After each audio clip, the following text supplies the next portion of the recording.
Baxın, bu günlərim Allaha inananlar var, ahirete inananlar var, bir de inanmayanlar var. Sonuçta hər iki tərəf də bu dünyanı yaşayır, düzdür? Bu dünyada bir işlərlə məşğul olmaqdadırlar. Ancaq fərq nədir?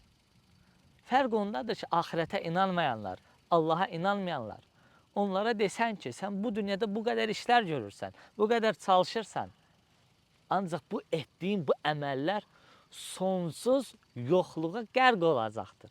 O insanlar məyus olar, pis olarlar.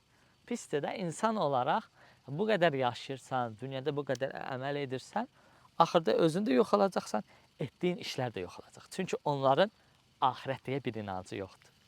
Olmadığına görə onların zənnində elədir. Amma halbuki ahirət, dünya, ölümdən sonra, dünyadan sonra bir həyat vardır.